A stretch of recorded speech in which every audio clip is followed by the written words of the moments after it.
Good afternoon and welcome to the Town of Blythewood Town Council meeting. Today is Tuesday, May the 26th, 2026. Starting time is 6 p.m.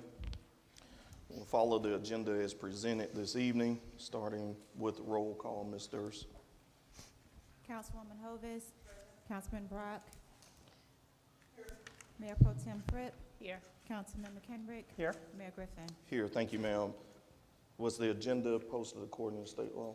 Yes, sir, it was. Thank you, ma'am. At this time, I'll be looking for a motion to approve the agenda as presented this afternoon. So moved. Looking for a second? Second, any discussion?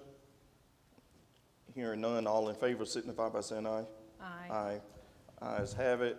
Would you please join Councilman McKendrick for the Pledge of Allegiance and the invocation?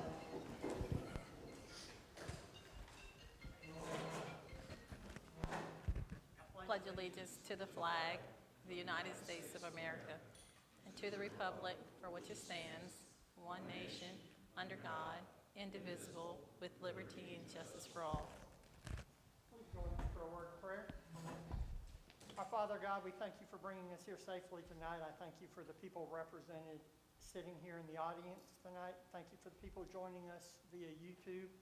I pray that we have a productive meeting tonight, and in light of the Memorial Day holiday just celebrated yesterday, we pray that you put a special hand of blessing on the families who have lost loved ones in the protection and defense of our country. And we never want to take the freedoms that we enjoy for granted. So we do lift up those who gave the ultimate sacrifice. Be with us as we go through this meeting tonight. This we ask in your son's name. Amen. Amen. Thank you, sir. At this time, I'll pause for council member remarks. From my right, any remarks, sir? Thank you. To my left, remarks? Thank None you. at this time. All right, thank you. We'll move to mayor's remarks. I'll keep the same tempo, so we'll get through this agenda. I'll be looking for a motion to approve minutes from the town council regular meeting, April 27th, special call meeting, April 29th. Entertain a motion to approve. So moved. Second. Second, any discussion? Hearing none, all in favor signify by saying aye. Aye. Aye. Ayes have it. Thank you. At this time, while our clerk is going to retrieve the information here, we'll open for public comment. This portion of the meeting is designated for public comments as provided by the municipal ordinance. Public comments must be limited to the items on the agenda. Each speaker will have up to 3 minutes to address full council. All comments will be entered into the official record and no action will be taken during the hearing itself. Thank you, ma'am. Keeping to the customs that we have always done, I will always, and I think the council feels the same, we will always give the room for comments. So if you did not sign up at the end, I'll pause for a moment if you wish to speak. Once we get to the zoning piece and we have our debate, I always open the floor back up so that if there's anything else citizens want to add before we make our vote. First, resident for public comment is Randy Korn. Mr. Randy Korn. Mr. Mayor, if you wouldn't mind, I would rather wait until they present their Yes, sir. petition and then Okay, no problem. So let me ask, I think all of these are for rezoning that signed up here. Anyone that did not sign up for rezoning that wants to speak? Sir, yeah. You may approach the podium. I will save the names until the rezoning and give you that opportunity, the same opportunity. If you wouldn't mind, sir, please state your name for the record. Good evening, Mr. Mayor, Council. My name is Matthew Graham. I'm a longtime resident and recent purchaser of 300 Main Street here in town. Thank you guys for taking a minute to hear what I have to say. Just wanted to touch base. So I've recently submitted an application for the front porch enclosure that sits on the Langfords, that runs parallel to the Langford roadside. And what I'm looking to do, the original idea was simply to close it in with all stock material. Very basic square windows, which the other side of the building, what's now the left side of the building, has square windows, so we wanted to match that with square windows on the right side of the building, or the parking lot side of the building.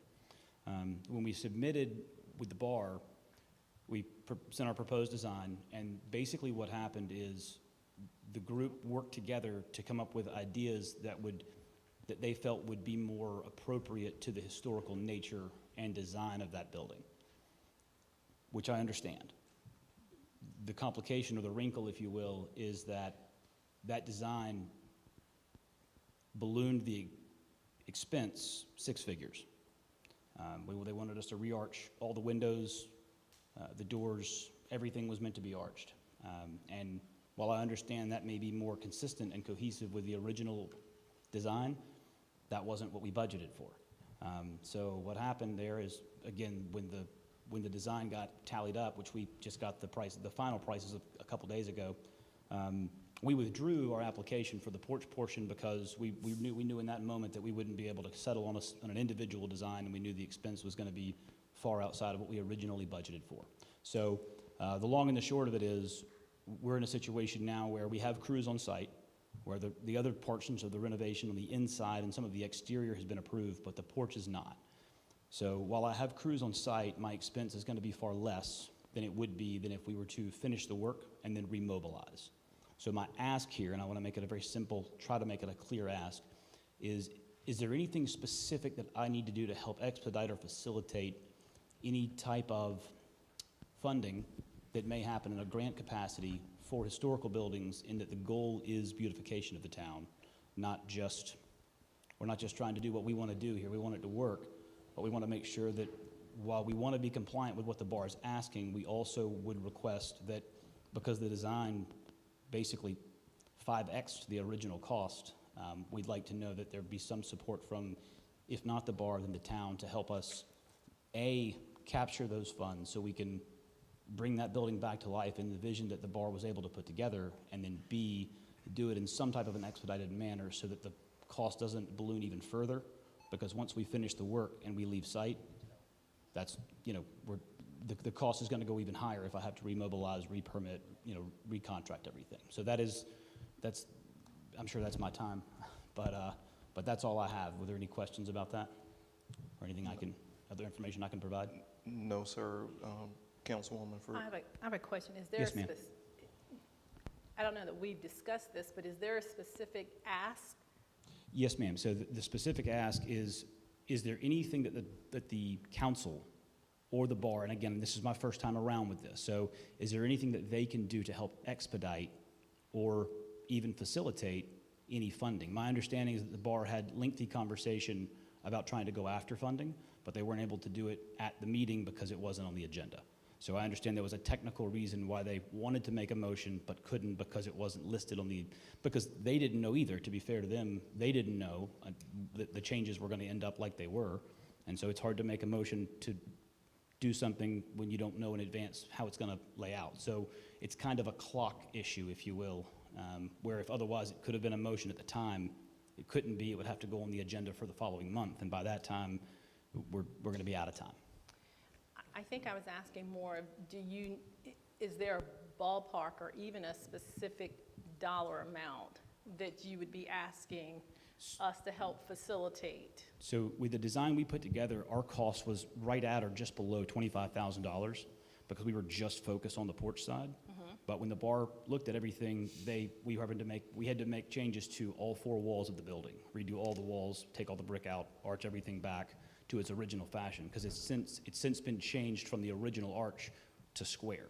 So they want us to take all that back to the original arches, but they also want us to arch the new front porch, which originally it was square. So everything goes from very stock in just one side of the building to all custom and all 4 sides of the building. So effectively, my cost went from $25,000 to about $130,000. That's the differential that happened in the meeting. What is considered, you talk about the parking lot side, and What's considered the front of the building? That's a great question. That was established in the last bar meeting, and that is we established, and Mr. McLean agreed, as did the bar, that the 21 side, the Highway 21 side is the front, because historically for 80 years, that was the front. Okay. So because of the historical designation, it also is now, because it's a historical building, that's being treated as the front. There's just a side entrance, which is the parking lot side. With the, okay.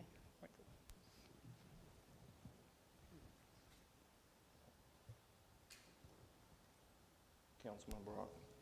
Public comment's not really designed to have a back and forth with council, but I do want to ask you one thing while you're here. Sure. If you were to receive no funding, could you proceed with your project? With my original design? Yeah. Yes. It's at any point in time.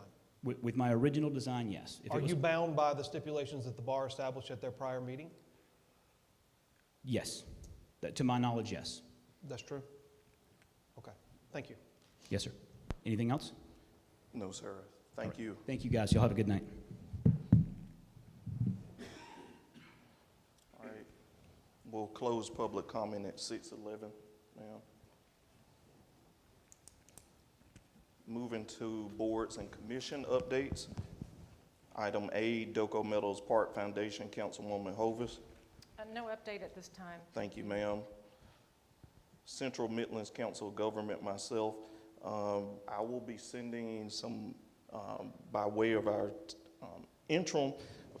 our town manager, because Monday is your official day, information on a public input session.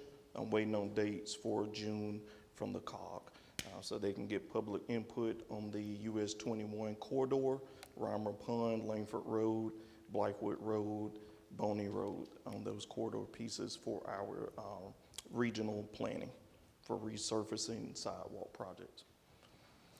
That'll be it from Central Midlands Council of Government. Richland County Penny Tax, Councilman McKendrick. Thank you, Mr. Mayor. As residents of Blythewood have probably noticed, the paving on Blythewood Road on the other side where the sidewalk has just been put in has commenced, and that you'll see that pick up until all the paving is done. Traffic pattern will change again here.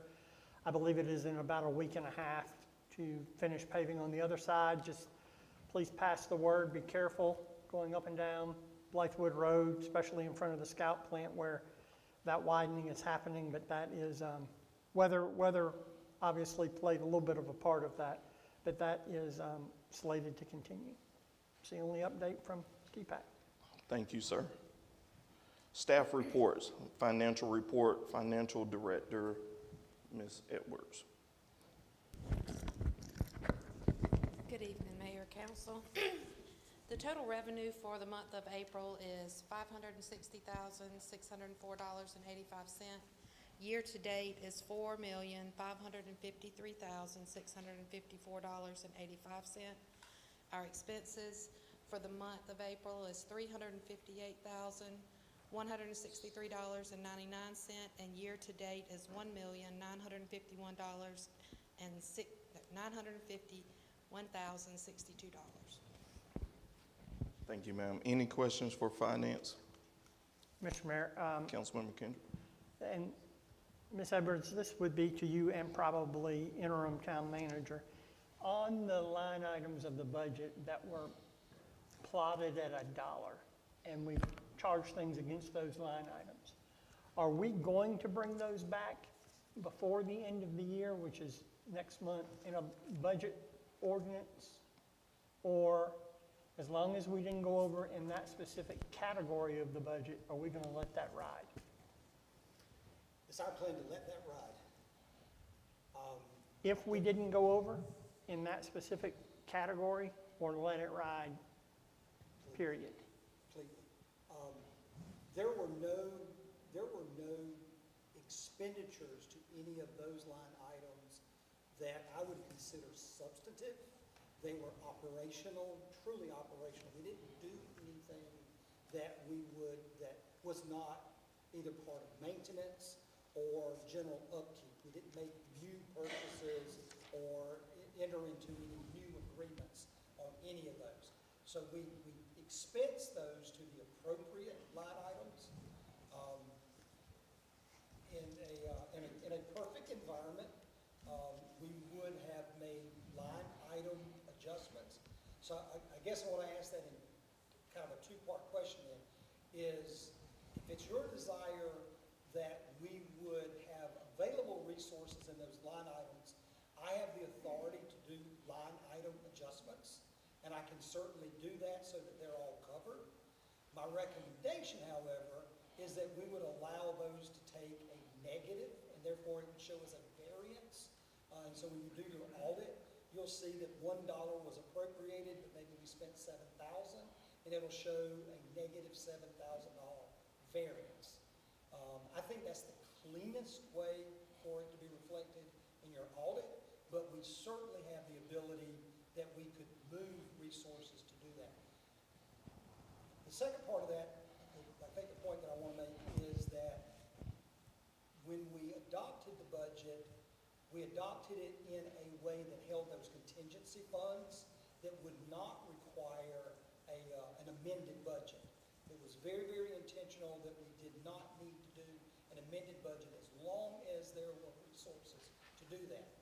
However, there's language in the budget ordinance that says that the resources that are in the contingency line item may only be spent at the approval of council. Which is kind of where I was going to that. Are we going So to, if the question is, do I plan to bring that to you to ask? It was not my plan to do that. are we going to end with a Certainly, surplus? we could do it. Will we end the year with a surplus? Oh, yes, Not counting the contingency fund? yes, Okay, by how I calculated that, we would, but, yes. okay. Yes. It was not, it has not been my concern that it impacted us negatively from a financial position in any regard. Okay.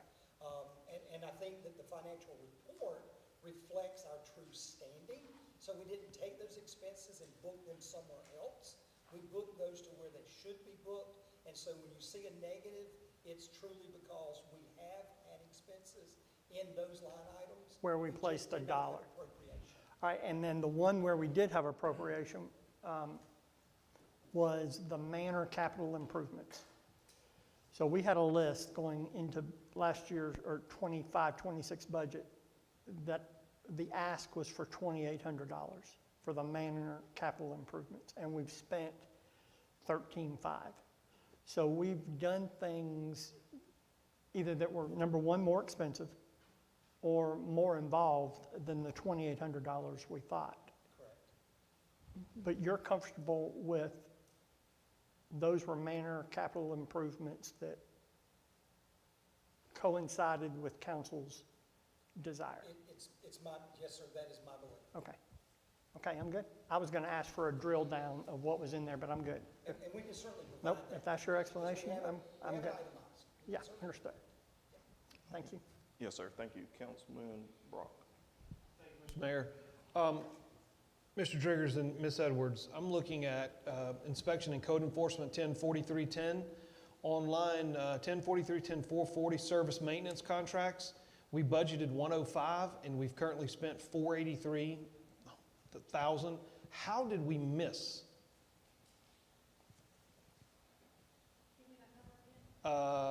1043-10440.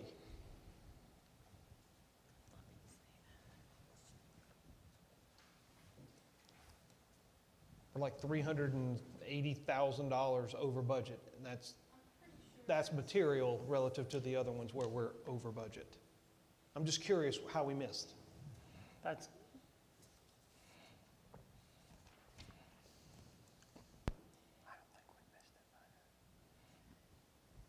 Is that RCI? Can you give me the account number again? 1043-10440. That's inspection and code enforcement.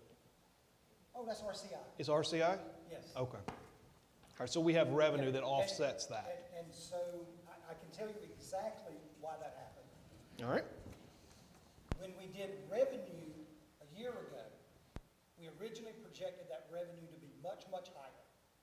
Council encouraged us to take that number back to a much lower number, I think 250,000 number. We knew that we were going to collect more than that amount of money. About 70% of that revenue is paid to the third party for those inspections, RCI. So if the revenue is higher, then the corresponding expense will be higher because it's a percentage of the revenue. We budgeted 150 for business permits and re-inspections, and we've collected 825,000. Yes, sir. Correct. All right, so there's our balance. All right, good enough. Thank you. Thank you. Any further questions for finance? All right, hearing none, town manager report, Mr. Driggers. Hey, Mr. Mayor, members of council. As your interim manager, tonight is my last report that I'll be making to you officially in that capacity. However, I will continue to be working with you as we transition over the next month with your new town manager coming on board on Monday. We'll work very closely through the month of June, getting everything positioned, but obviously a big piece of that is we do the budget. And so following your instructions, I have continued to work on the budget. We actually finalized our work today. So when I say finalized, we got it to the point that we said, okay, is it where we need it to be? Is it what? And so what that language really means is it all balances, but I don't know that all the line items and all the recommendations are exactly where they need to be. So we'll continue to work with that. Wanted to make sure we appropriated sufficient time for Mr. Poland to get up to speed on that as well. So again, we've had conversation about how we wanted to proceed with that. And so we'll continue to do that. So a couple of things that are happening that for me to report to you is specific to the budget process. I shared with you last week a communication that we would be doing that in 3 sessions. We were able to work those out. We were able to work up those time frames that everyone was available to do that. So our first session will be on Monday, June the 8th. And in that session, we will start the session in budget workshop. There will be a point in that we will need to do an executive session because in that initial meeting, we need to talk specifically about some personnel items relative to the budget. But then at the conclusion of that workshop, we will ask you for consideration of first reading of the ordinance so that we start the legislative process. Even though we know that there will continue to be work to be done, we're asking for approval of the budget ordinance. We know that the documents will continue to have some modification as we move forward.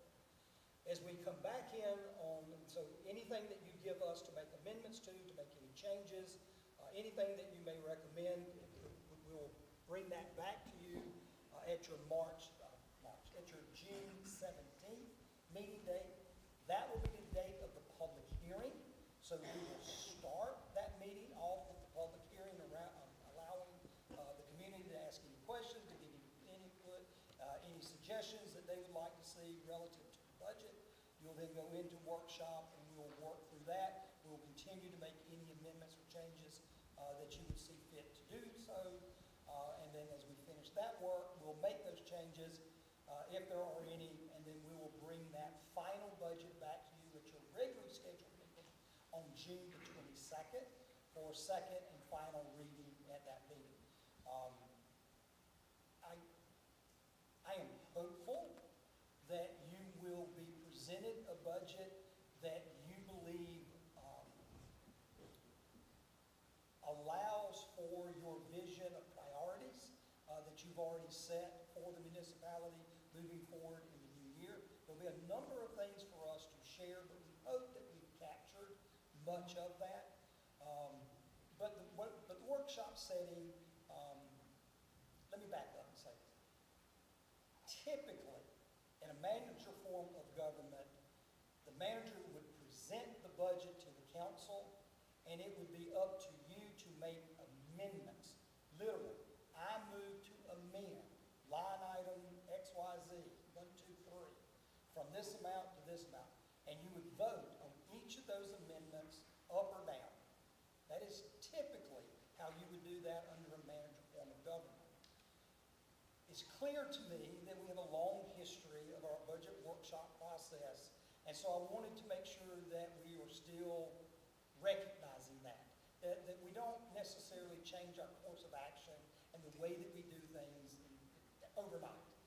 And so I really wanted to make sure that we would still use that workshop process, that if there's recognition of those changes, that I am Holland would be recognizing those and would be recommending those changes, because those, at that point, beginning on Monday, that budget literally becomes his budget, and he would be the one making that recommendation to council. But we'll work very closely on that process to make that as smoothly as we can. But what we're hoping is that as we discuss the budget, we have conversation about the budget, that if there are amendments that are necessary, that we would be making those amendments from the manager's perspective and from the manager level, so that when we do bring that budget for second reading, that budget is already in the form and the fashion and funds the priorities that the council has identified, so that amendments would not be necessary at the second reading. But if they are, if those are needed at that point, then the appropriate process would be motions to amend, and then once those amendments are made to the budget, then there would be a motion to approve the budget in its final form. But I think we have a process in place that will allow us to address all of your questions, your input, as we work through those first two sessions, so that when we bring it to you on the 22nd, it's in a final form that we've heard what you've said. And so I feel very, very comfortable with that.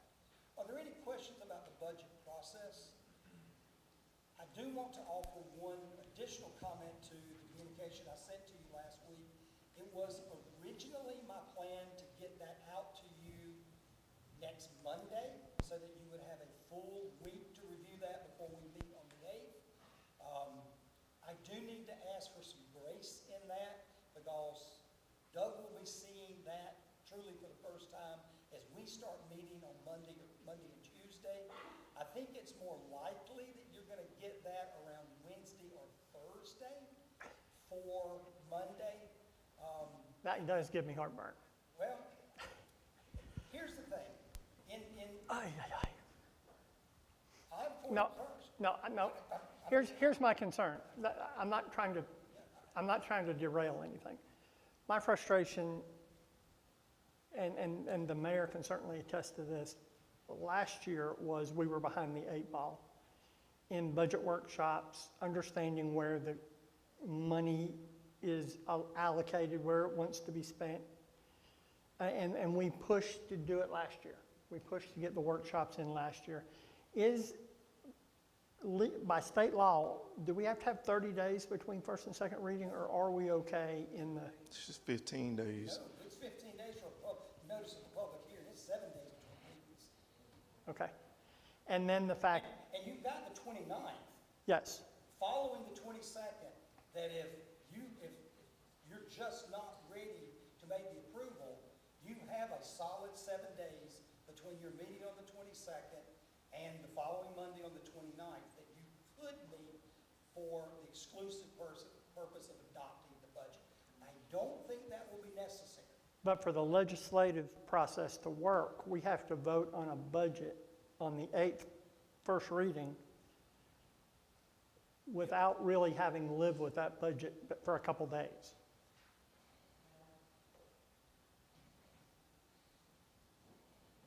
Let me offer this explanation. The request for the delay is not because of the request in the budget. It is because we have completely reformatted the budget. It will not look like anything that you have looked at in the past. It's going to be a new format. There's going to be items that have been moved around in the budget from one area to a different area. I will provide, through Doug, we will provide a transmittal letter to you explaining those changes and the high-level recommendations that are in the budget. There are many high-level areas that come out of your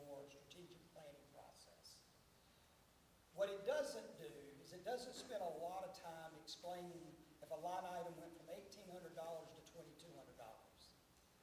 I'm not spending, I've got answers for all of those things, but I'm not spending a lot of time on low-impact adjustments to the budget.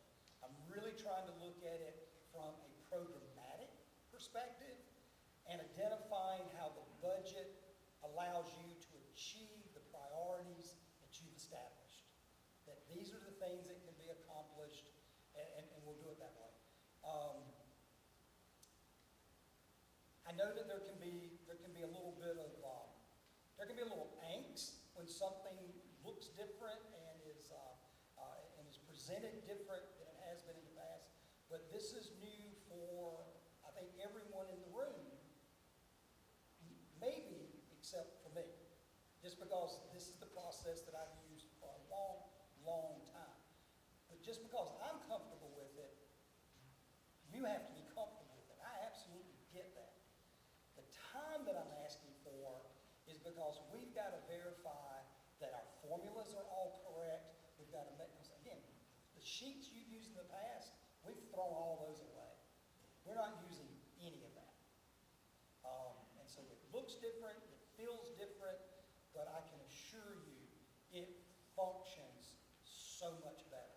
You're going to be able to follow it so much easier than we have in the past because we don't go from dialogue boxes to budget boxes. Everything is in its place, and we do it by operational expense. We now have an enterprise fund that we did not have before. We've got to make sure that we are capturing everything in that enterprise fund the way that is appropriately needed. And Mr. Poland doesn't come on board until Monday, and so I really just didn't feel that I could review that with him on Monday and say, let's transmit this out tonight. I think we need a little bit of time to make sure that Mr. Poland has his comfort level, because this is his budget. I mean, it'll ultimately be his budget and your budget. My responsibility is to kind of usher the process. And if you get to Monday night and you're not comfortable with first reading, you can delay first reading to the 17th. You can hold your public hearing and first reading on the 17th, and then you can follow up with second reading on the 22nd. If you're not prepared by the 22nd, you have the 29th that's available to you. As long as we have 7 days between readings, 15 days for notification of the public hearing. Mr. Triggers, just two things. One, could you send out what you have and just say this is pure draft format so we can at least look at it? I don't recommend it. The question was, could I? I don't recommend it. But we could ask you to. You could. Okay. Second question is, if there has to be 7 days between readings, first reading on the 17th doesn't jive with second reading on the 22nd. So we'd have to have a special call meeting for second reading. Is that not correct? That's like 5-6 days. If you delayed first reading. If we delayed first reading. Correct. Okay. So you're looking at getting it out to us The 3rd. around the 9th or 10th? No, I'm talking the second or the third. Oh, I'm sorry. I'm sorry. I'm a week ahead. I'm a week behind. Okay. Okay. Second or third. Okay. I was actually going to ask you if you could get it out sooner, but all right. Fair enough. Thank you. And would it be prudent, since we're heading into the 1st, to go ahead and call out a public hearing for the second workshop, so we're within the 15-day window? We will publish the public hearing on the 3rd. That gives us 2 weeks. And again, we're required by 15 days. So Sharon is already prepared for us to do the ad Great. and the notice of public hearing, and that will appear next week in our local publication on the 3rd. We're prepared for that. This budget needs to be presented to you. It doesn't need to be handed to you. It is the manager's responsibility. It's the manager's, remember, it's the manager's budget. You have the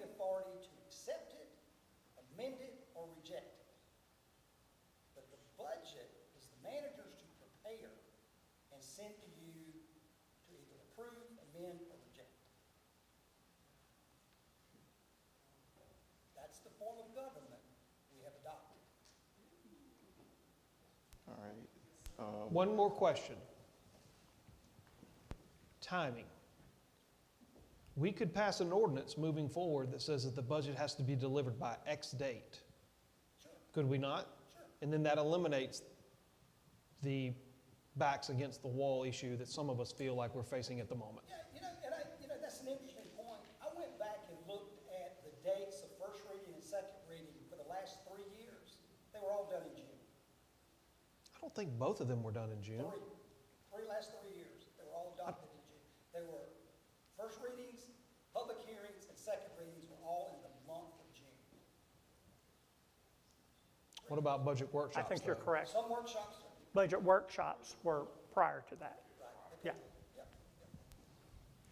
It's been on. It's your, I mean, no matter what, it's your budget. The manager's responsibility to prepare it, it's your budget. You adopt it, you approve it, you amend it, you reject it.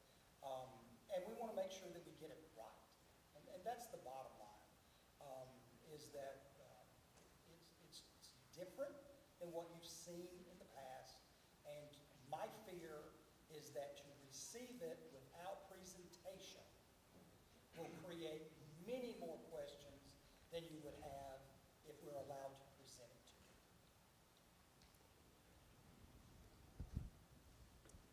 I'm with you, but how are we going to get it on the 3rd?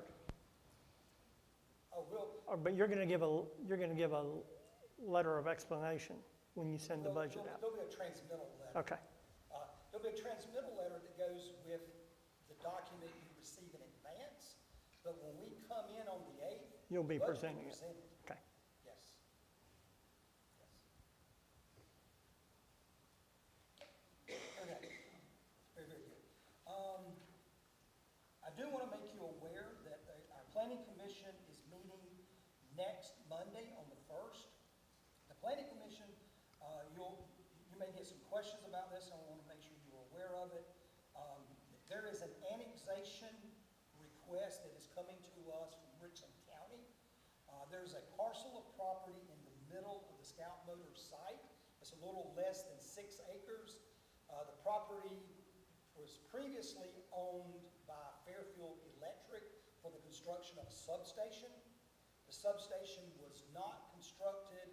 Fairfield deeded the property back to Richland County. When we annexed all of the property for this project, or the original annexation, this 6 acres, roughly 6 acres, a little bit less than 6 acres, was not included, and so it's an island sitting over there in the middle of the construction site. We are taking that to the Planning Commission on Monday with a recommendation of zoning that property LI1, which is the zoning for all of the property that is there. And then, once they will take their action to recommend the zoning, we will be bringing to you for first reading an annexation ordinance. That will be coming to you on June the 22nd. And then second reading of that ordinance would be on July 27th, unless you moved it up to a special meeting or something. The annexation ordinance is in hand. The petition is in hand. It's a 100% annexation petition, and we're just going through the motions of the process that's needed to do that. We need to, again, assign zoning. Once that's determined, that will come to you as a recommendation, and then you're voting on the ordinance to annex the property and assign the appropriate zoning. But I wanted to make you aware of that, because I know someone's going to say, hey, what's this annexation of property, and how's it being used, and where is it? It's right in the middle of the construction site. Also wanted to make you aware that we are progressing with making plans for a 250 celebration here.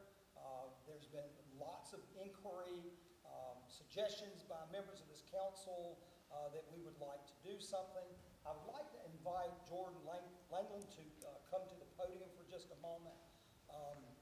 I've had an opportunity to have some conversation with many of you, but we wanted to make sure that as we approach Independence Day, the 4th of July, that period, recognizing that we are celebrating the 250th anniversary of our country, we wanted to make sure that we are doing a celebration as part of that as well. And so I heard you loud and clear, had an opportunity to meet with Jordan, we put our heads together, we came up with some ideas, we're partnering to do something that we think can be really exciting for the community. And so I've asked Jordan if she would share our event and what we plan to do that evening. Good evening, Council. I'm excited to share information with you about the event. So we will be partnering with the Blythewood Farmers Market on their July 1st Farmers Market date from 4 to 7 p.m.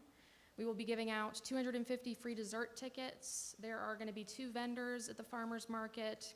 One is Italian ice and one is ice cream. So Michaela and I are still working on how that ticket process will look, but the plan is to give away 250 free desserts for the kids. And then we also have 250 free goodie bags. For the goodie bags, we've got flags, necklaces, bubble sticks, slap bracelets, stickers, all centered around the 250th.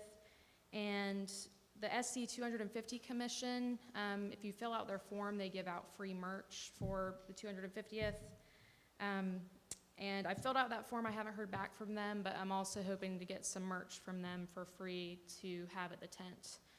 And with that, the town tent will be set up. That's where kids will go to get their goodie bags and their tickets. I spoke with Ed a little bit already. He said that you guys were willing to be at the tent and hand those things out. So all of that will be there for the kids or parents to get. We will have 4 bouncy houses in the park. One of them will be for 5-year-olds and under. And I'm still working with Michaela on where to put those. We're a little worried about kids crossing the street to go to the town hall field, so we're trying to work on something for that. The farmers market also has a kids club every week. Kids can participate in an activity, and then they get a $2 token to spend at the farmers market. So we are sponsoring that, and kids will get, a blueberry, strawberry, and watermelon skewer that we're putting money towards, and then they'll be able to get a token to spend at the market. For music, the farmers market already had one person lined up, so we are putting some money in to have some more performers on the stage with them. And we also have a large flag and some stage bunting that we've used in previous years for Independence Day, so we'll hang that back up for the event. And then we also, you might have seen the banners already in the kiosks. Councilwoman Hovis, Ed and I worked together to make those. We're also getting some more yard signs that have the same style of a design, and those will be in the park, and the community can take them home with them once the event's over if they wish to do so. And then, of course, we'll be advertising through meta-targeting ads and through the local newspapers. And that's all I have. If you have any questions, let me know. Thank you. Thank you, Jordan. Thank you. Thank you. Mr. Driggers. Mr. Mayor, that's the information I needed to share. And again, obviously, I'll be working not only on your budget, but the transition with the new town manager. And I look forward to sharing with you the results of that work as we'll conclude my assignment with you guys. So I appreciated the opportunity to work with you, and I think the transition will be very, very smooth for us next week, and I just appreciate the opportunity. So Thank you. Yes, sir. Thank you. Thank you. Thank you, sir. Thank you. Any further questions for Mr. Driggers? All right, hearing none, thank you, sir. We'll get to the old business this afternoon. Item A, we only have 2 items under old business. First, item A, task force recommendations, which is could be an action item. Mr. Mayor, I'd like to make a motion. Yes, ma'am, go ahead. What's your You done? motion? I'm sorry. No, go ahead. I was about to ask for recommendations or motions, but you Thank go ahead you. with your motion. All right, so I'd like to make a motion that council refer the task force recommendations that were presented in May at this meeting to town staff, the town manager, and the town attorney for review and evaluation regarding feasibility, legal authority, and any necessary policy changes, with findings to be returned to council for future consideration. Just to note, this motion does not constitute adoption of the recommendations. My intent is simply to move the recommendations into the formal review process so council can evaluate them responsibly and individually. All right, motion made, second. I looked at our clerk, make sure she got all that. Okay, thank you, ma'am. All right, you can get that transmitted over to her as well. Thank you for the record. All right, motion made, motion second. Any discussion? Hearing none, all in favor signify by saying aye. Aye. Ayes have it, thank you. Next item, boards and commission appointments. This requested by Councilman McKendrick. And sir, I went over some things and I think what we're gonna do is take it line by line. Actually, Mr. Mayor, if we can take it board or commission independently, like planning commission, then Board of Architectural Review, and then the BZA. All right, so my understanding before we move forward is that we have to look at the seat, and for example, I'm gonna use planning commission. The newest member, I won't call the proposed member, I won't call the name now, but it would be, I make a motion to recommend person A for seat 1. I want to make sure from our staff and legal that we have to go through it line by line like that, correct? Mr. Driggers? Well, there could be a motion. There could be a motion to approve all the recommended proposed members, correct? Yeah, I know, but we done that in the past, so I just want to make sure I know that there was an interest in line by line, but if there's a will of this council, if you make a motion, we'll accept that motion. All right, do you need any time to explain anything, sir? Yes, Mr. Mayor, if I may, what you see before you is, and the reason we put this off until this evening was because we had a ordinance request that has passed 2 readings to reduce the number of seats on boards and commissions from 7 to 5. That passed second reading last month. This has been a lengthy process in that we have had all of these applicants have filled out applications and have kind of been on hold for several months. And then what I did was went back with staff's help and to the best of our ability determined what seat current members were serving in. And then took those seats, because boards and commissions serve by seat, not by name, and that seat is associated with a class. So that's what we did. That's what you have before you tonight.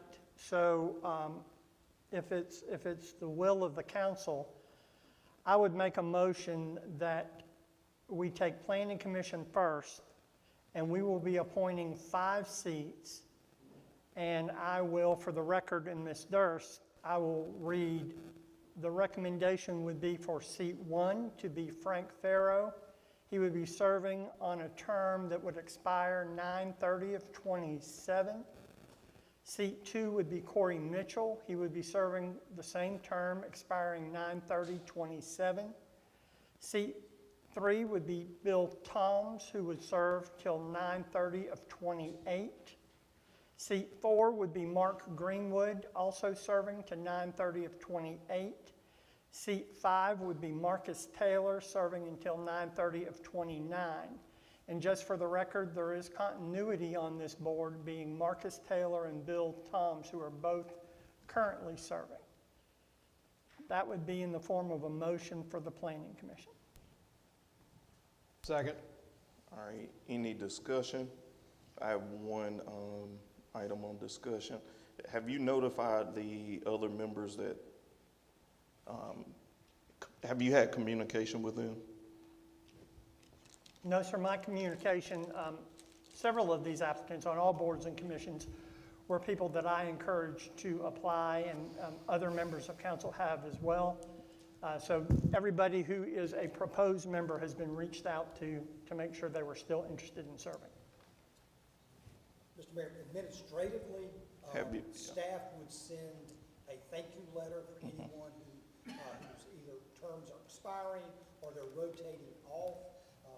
As I'm looking at this, no one is being replaced. There is expired terms, and they may not be returning, and so we would send a thank you, obviously, a thank you letter to those folks for their service to the town, for their past service as well. And Mr. Mayor, and to add to the discussion there, I do believe I can speak only for myself on council. Before elected to town council, I served on the planning commission for multiple terms and chaired the planning commission after Councilman Brock moved from the planning commission to council. And I think to a council person up here, we would extend our thank you and appreciation to all people who serve on boards and commissions, whether you're serving in an expired term or you're being appointed tonight. It is a thankless job, but if you are interested in doing it, I would encourage any citizen interested in serving the community to reach out and sign up to serve on a board or a commission. It's thankless, but it is also rewarding because you're protecting a community that you think a lot of. So I would not want the night to pass without expressing thanks for those people who do extend time and family time and sacrifice to serve on our boards and commissions. Thank you, sir. All right, motion made, motion second, and we'll end discussion. All in favor of the recommendations that's been provided to you, all in favor signify by saying aye. Aye. Ayes have it. All right, sir, we're on to the Board of Architectural Review. Yep. Same fashion. Same fashion, and I will note that seat one, it is the proposal for seat one to be Keith Bailey, who would serve till 9/30 of 2027. Mr. Bailey is present tonight and is currently in seat 6, which is an expired term, which seat 6 and 7 were done away with. But obviously, what Keith brings to the Board of Architectural Review, we appreciate that. He's here tonight. I wanted to recognize him. And proposal would be to move him to seat 1 with a term of 9/30 of 27. Seat 2 would be Jim McLean, who is past chair of the Architectural Review and also continuity to also serve in that class with Keith, 9/30 of 27. Seat 3 would be Jennifer Bailey, 9/30 of 28. Seat 4 would be Sandra York, 9/30 of 28. Seat 5 would be Cedric Wiggins, 9/30 of 29. Another note. Go back one. Not Sandra York. Oh, I'm sorry, Ken Jackson for 9/30 of 28 and Cedric Wiggins, 9/30 of 29. I would note that on the Board of Architectural Review, that was another change that we made. Seat 5, that term is 9/30 of 29, which is a new change. It was previously, seat 5 was serving with seat 3 and 4 in a term that would have expired in 28. We didn't want the majority of the Architectural Review rolling off at one time. So that is in a standalone class like the other 2 boards and commissions, 9/30 of 29. That would be in the form of a motion. The consultant for the Board of Architectural Review, which I'm sure Ed will bring Doug up to speed on, is currently Ralph Walden. Okay, and that stays the same. Yes, sir. All right, motion made. Second. Any discussion? Hearing none, all in favor signify by saying aye. Aye. Ayes have it. And Mr. Mayor, the last but not least, Board of Zoning Appeals. Seat 1 would be Travis Smith, 9/30 of 27. Seat 2 would be Robert McLean, 9/30 of 27. He's currently in seat 2 and serving a term that will expire 9/30 of 26, so he would be reappointed. Seat 3 is currently vacant, but that would be filled by Michelle Singleton, 9/30 of 28. Seat 4, Ed Parler, who is currently serving in seat 4, 9/30 of 28. And seat 5, Bryce Ray, 9/30 of 29. Again, the consultant for the BZA is Ralph Walden. And seat 6 and 7 would both be eliminated by ordinance. That's in the form of a motion. Second. Motion made and second. Discussion? None. All in favor signify by saying aye. Aye. Thank you. Ayes have it. Councilman McKendry, thank you for that hard work. I asked you personally to go through the numbers, so definitely want to thank you on that. And thank you to the council. Thank you, sir. Next item. Mr. Mayor. Yes, sir. Before we move to item 6, I'd like to make a motion to amend the agenda and add a item 7 and move executive session to 8, reconvene to 9, and adjournment to 10, and add a second public comment session. I'm naturally gonna do that. Well, I will put in the form of a motion to amend the agenda and limit the comments to 3 minutes. I am. So that's my motion, to amend the All right. agenda. Second. Motion made.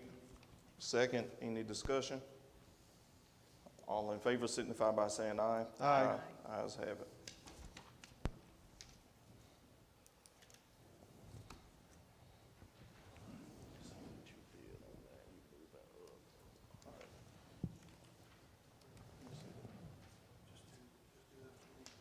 Yeah. We'll do it before. It's before. Actually, I want to, do I need to move to withdraw or amend the agenda? Again, I got my numbers. You got his numbers. Imagine that. Just- Motion to reconsider. Yeah, motion to reconsider the amendment of the agenda. Give me a second on that, Trish. There we go. All right. Discussion? None. Go ahead, sir. No, All in favor signify by saying aye. Aye.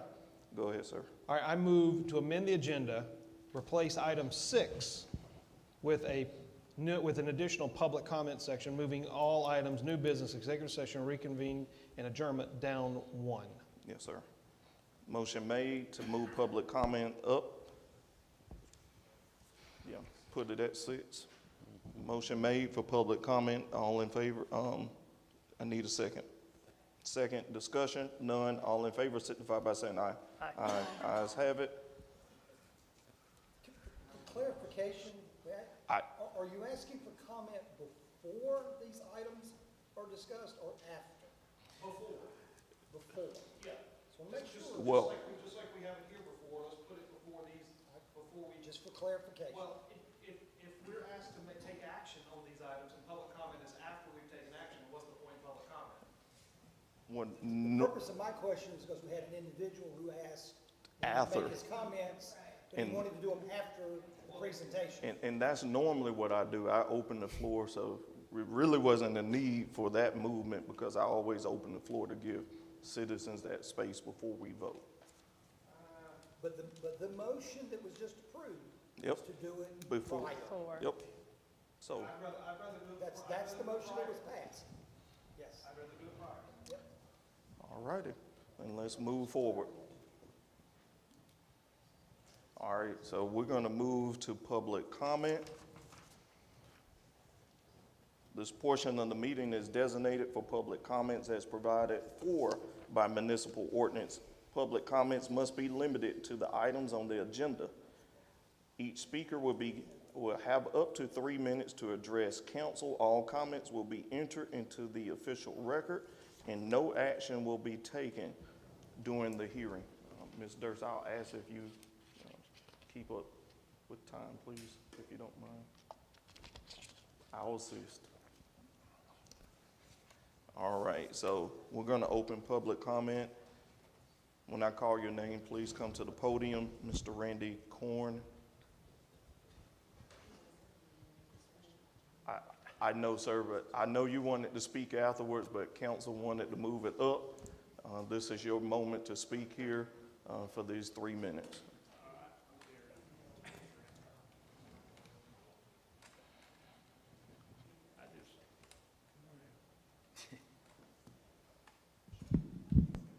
I live over on Fulmer Road at the corner of Mount Valley and Fulmer Road, so this development right here is pretty important for me. I was talking to the gentleman that developed this plan and all, and I'm pretty pleased with that. I mean, we're not going to be able to stop the growth here in Blythewood. The property back behind this very end property, they have an option to purchase it. It's 300-something acres in Richland County. And if we're looking to try to change some things, I think this right here, this development right here might be the way to go. They're leaving old growth trees. They're not clear cutting the property. They're leaving, there's a pond down on that property. They're leaving the property. They're talking about using their road system to take the traffic out of that neighborhood and take the traffic out of the adjacent neighborhood in Richland County, and bypassing the old Mount Valley Road property, road from there down. I purchased that Mount Valley Road back last year when Miss Bain's husband passed away, and glad that I did. So kind of got a little say-so on what goes on there. But I just wish that y'all would look at this pretty serious, and this might be something you can plan for in the future. Thank you. Thank you, sir. And let me reiterate, you're for the rezoning? Yes. Yes, sir. Thank you.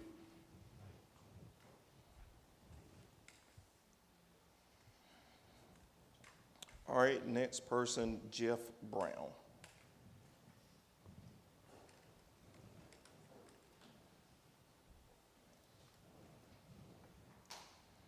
Good evening, Council.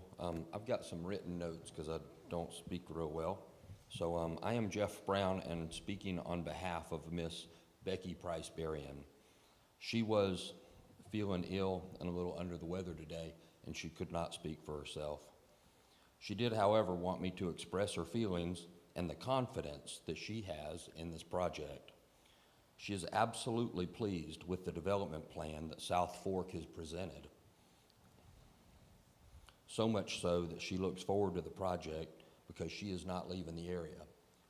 Her home is there, and her immediate relatives live on the old Legacy property. In fact, some folks in the community currently live in beautiful areas made possible due to former Legacy Price lands.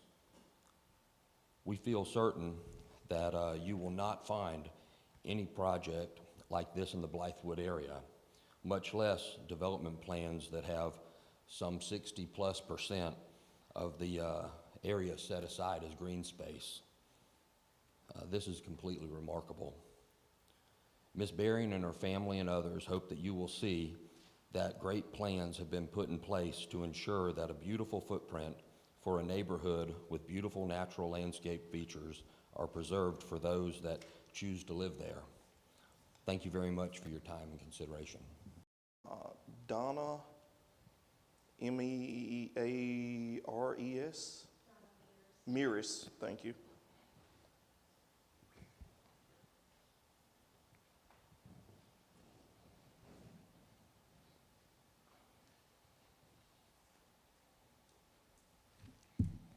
Good evening. My name is Donna Meares, and I reside at 9 Leaning Oak Court, Blythewood. I'm not wanting to be personal about anything. I didn't look at the plan. It may be a great plan, but I'm asking you to reject the rezoning request. I've spoke about this several times in different arenas, and I'm concerned about the growth in our area. The infrastructure cannot support it. Traffic is a problem. The road improvements are needed now, and the proposed rezoning would increase traffic congestion in the area, even if there are great ideas about trying to reroute things. We're struggling with traffic issues. We need smart growth, and we're running wildlife out of the area. We're drastically reducing the natural landscape of the community, and the proposed neighborhood may be a great neighborhood, and I'm really not against the developer or anything like that, but I'm concerned about the growth and undermining the residential character of our area. This is not taking into consideration the other neighborhoods in the area that are being built and that are being proposed to be built. They're all over. So I could go and speak at another arena for a different rezoning request in the area, but it doesn't take into consideration all the other things that are going on at the time. So one neighborhood should be built maybe in a certain radius at a time, and let's monitor the impact. School capacity is going to be an issue. The change, I think, might negatively impact our community, and I urge you to consider the long-term consequences of this rezoning. We saw last week how the community's feedback is disregarded sometimes for whatever reason, And I have a right to my opinion, and everybody here has a right to their opinion. But let's be smart about growth in Blythewood. Thank you for your time. Thank you, ma'am.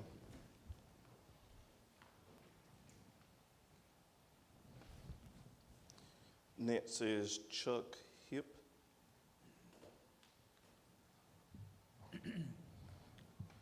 I live at 829 Mount Valley Road, and I was against this development until I saw and talked to the developers, and I'm for it. But my main concern is traffic. When Ashley Glenn opened up the backside to Mount Valley Road, I put a trail camera out, and I counted 75 cars a day going down Mount Valley Road. They plan on opening up this road to this new development that's 350 acres. I would suggest, and then they say they have a study of the traffic, but I would suggest that maybe somebody else, or even they make them put a bond up to when they develop this larger track, is have a study on traffic. Mount Valley, I mean, the Promo Road cannot handle this traffic. You're talking about 1,000 cars with the developments that's taking place.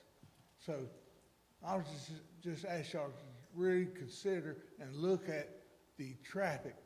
But the proposal is great. And if they could do that same footprint on the other adjacent property, that would really be great. Thank you. Yes, sir. Thank you.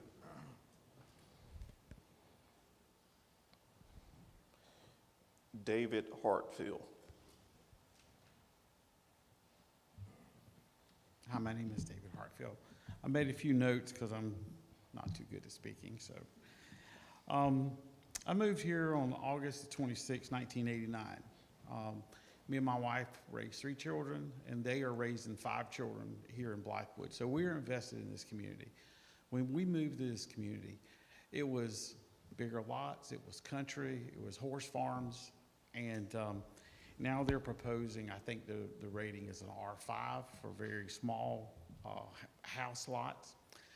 When you look at the plan, I like some of the green space, but I don't really like us being so congested. That's going to put more traffic and more burden on our schools and infrastructure. I think that they should make the houses larger and larger lots.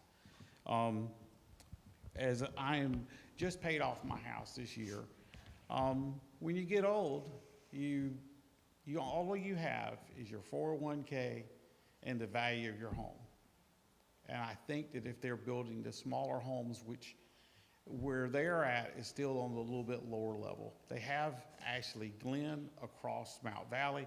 They have Ashley Oaks 1, Ashley Oaks 2, and then there's another subdivision over there as well. And all of the houses sell for more than what they are proposing for their median house to sell for. So, and then you guys met and y'all actually did away with R5 a while back. It may be still on the books, but you guys did away with it. And so why are we bringing this back up? We said that we don't want to have that congested houses here. And that's the very reason I moved to Blythewood, because we didn't want the congestion. So let me see, look through my notes. They say that about 60 acres or so that they are not going to develop of the green space. How can we prove that? Can they put that in the covenants of the deed? And I think I've addressed everything I've planned. Thank you. Thanks, sir. Yes, sir. Thank you. By the way, I am a no for now. I caught that. Yes, sir. I caught that. Thank you. All right, Ms. Durst, that concludes public comment. Before, hold on. Yes, sir, go ahead. I'm sorry, I did not realize what one of my comments was. if I'm not mistaken, this gentleman right here, he met at Richland County board meeting the other day, and they basically went through the proposal, and you actually said that y'all had revamped this over here, and that y'all had enlarged the size of the lots and the houses, if I'm not mistaken. For Richland County, yes, sir. Is that correct? Mr. David, Mr. David. Okay. Mr. Hart, we won't do cross communication. You have to address us. Okay, all right. Well, he says that he didn't do it, so I must be mistaken. That's So, okay. we'll let it close. Yes, sir, no problem. Before I close, any other person wishes to speak, I'll pause for a moment. All right, Ms. Durst, please close public comment at 7:11. Slushy time. All righty, let me get back over here.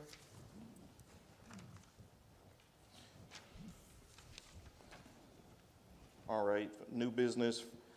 First reading, action item, discussion and approval of ordinance 2026.005, an ordinance to amend the town's existing freedom of information policy to provide for future amendments and to provide for other related matters. I'll move to Mr. I got Pete, it, Mr. Mayor. our attorney. Yeah, good evening, Mr. Mayor and council members. This matter before you is ordinance number 2026.005.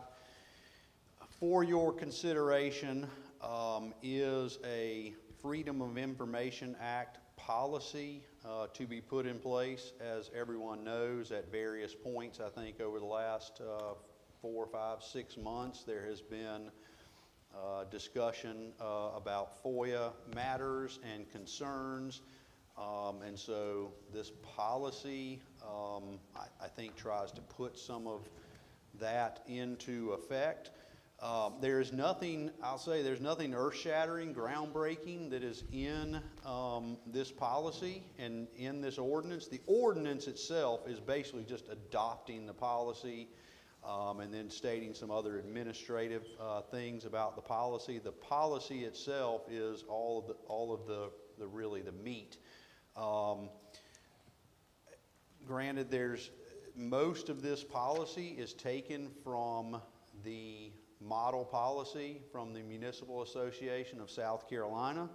I will point out a few things in this policy that y'all may have caught on to already that may be, I don't think they're unusual, but just to point out for everyone's attention. On page 3 of the FOIA policy, and this is under the costs for processing FOIA requests.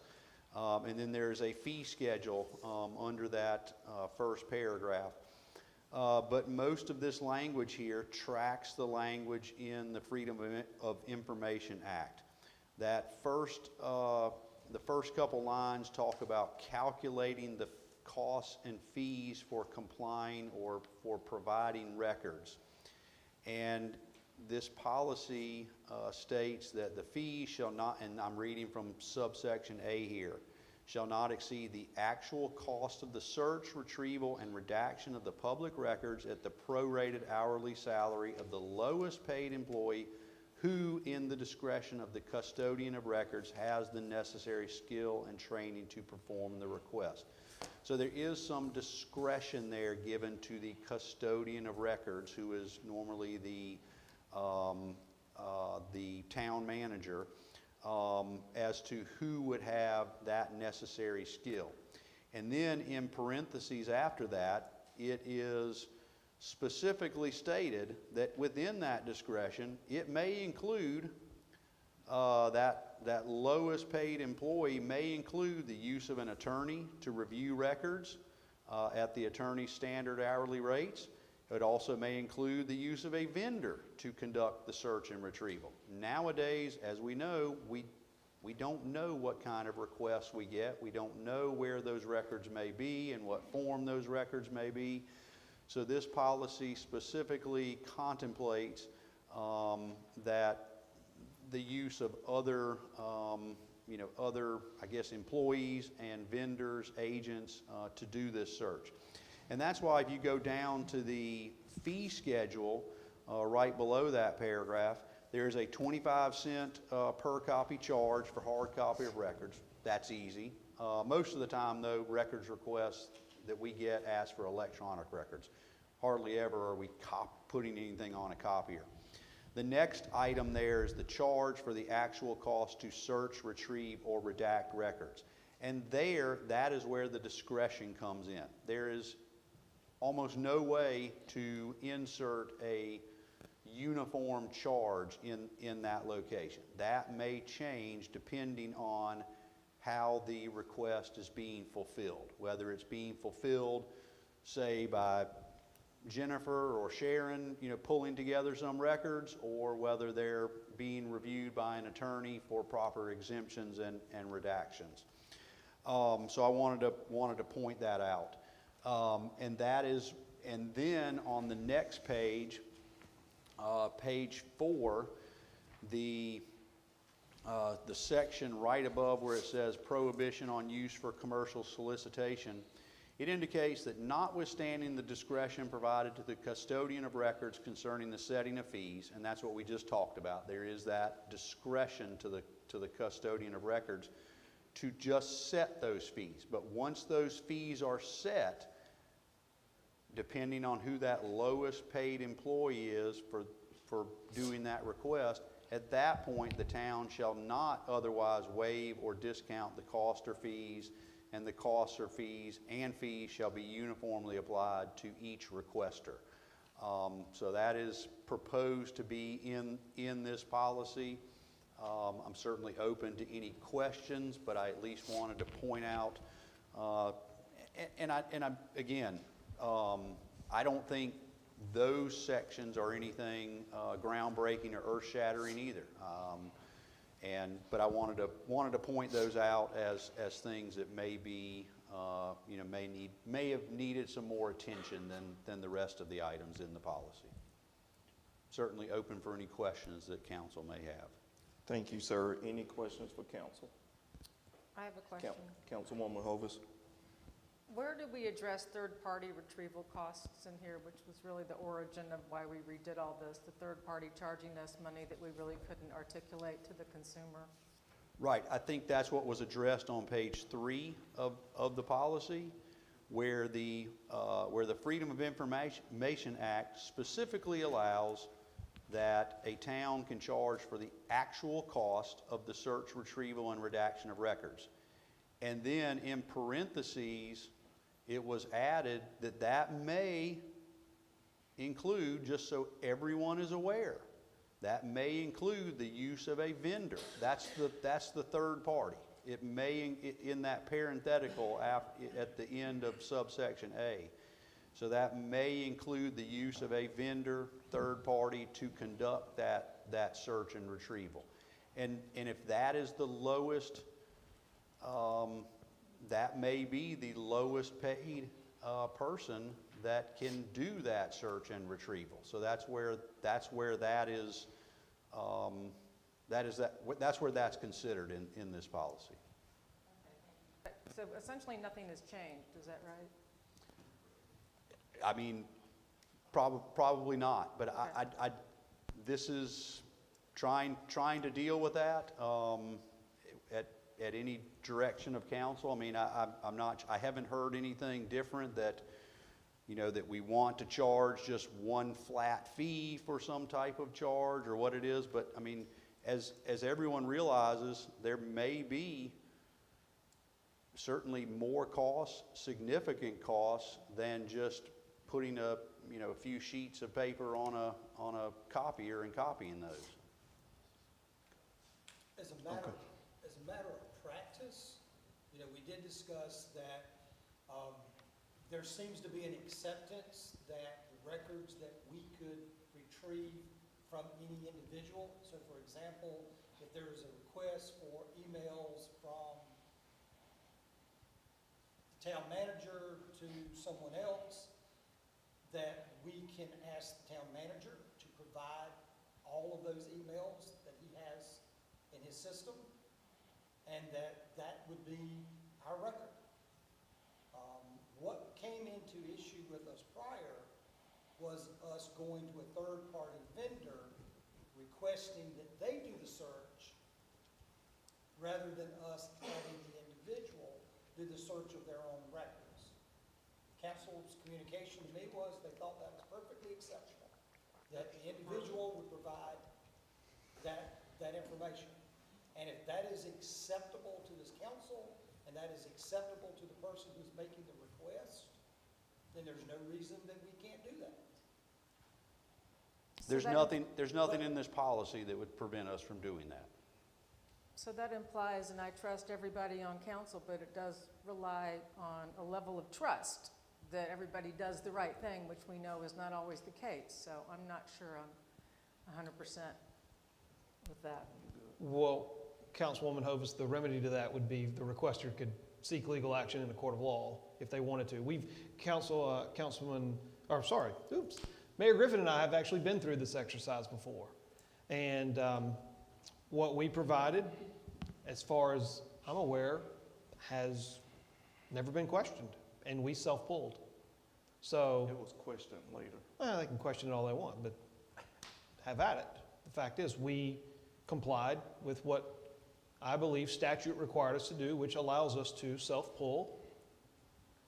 And we turned over our information, and that was that. I don't have a problem with this at all. I think that that's the absolute way to go. And let me add as well, and we had this discussion prior, if we were to receive a subpoena for those records, the subpoena, we would go to the vendor and we would request those records. Because we cannot in good conscience provide to a court under subpoena that this is all that there is. Yeah. So Mr. Trigger, in just, that case, it would be different, but that's not a FOIA request. correct. That's a subpoena. Correct. And for the record, the mayor and I did state that if we were ever subpoenaed or were ordered by a judge, then we would comply. Right. So that was never an issue. We understand. Cool. All right. If there's no other discussion, I'll be looking for a motion to approve. So moved. Motion made, looking for a second. I'll make that second. Any discussion? Roll call, Ms. Durst.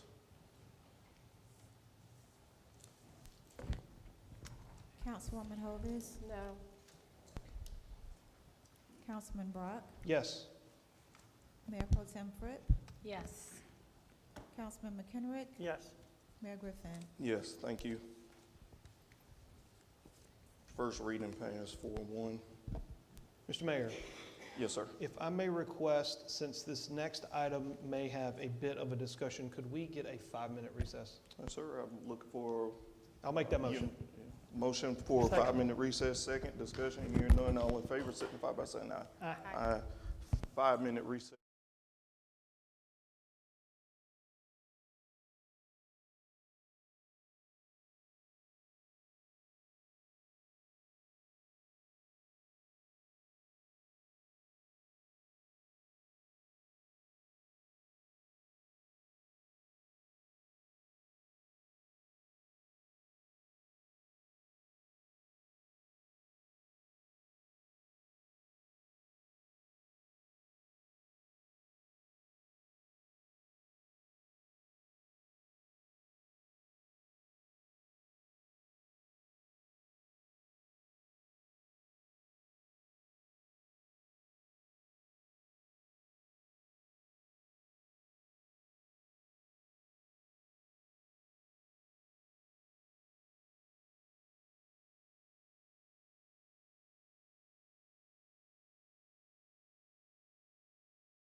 started. I'll be looking for a motion to reconvene from recess. Motion made, I'll second. Discussion, hearing none. All in favor signify by saying aye. Aye. We are now back in session. We will continue this evening under new business with item B, first reading, action item, discussion, and approval of ordinance 2026.006, an ordinance to amend the official zoning map and zoning district classification for tax parcel R12000-02-34 from RU Rural District to R5 General Residential District. R5 General Residential District. This is first reading. Before I'll look at staff, before I go for presentation, any updates before presentation, Mr. Driggers? Mayor and Council, if you'll note in your package of material, there's a memorandum there that's addressed to me coming from Kirk Wilson relative to the action on this matter. I bring to your attention that at the May 4th Planning Commission meeting, commissioners made a motion to recommend rezoning the parcel from rural RU to general residential district R5 to the town council. So their recommendation to town council is to approve that. That recommendation comes from them on a 4-0 vote. Thank you, sir. Yes, sir. All right, at this time, the applicant is present. The developer and the owner representative is present, so I'll call up the developer. And I met Tristan. I can't repeat your name, sir. I know Tristan's behind you. Yes, sir. So, Push the.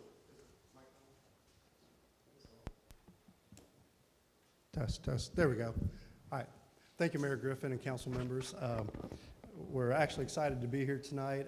We did get a favorable recommendation from the Planning Commission earlier this month. And in some ways, kind of surprised to be here, to be quite honest with you, because when we first came in with this property, met with Mr. Driggers and Mr. Wilson, I think Mr. Driggers, from where he's from, he's kind of used to this type of development, but Kirk Wilson was very adamant, hey, we need to be rural, until we started trying to verbalizing our concept of what we wanted to do with this property and the reasons for it.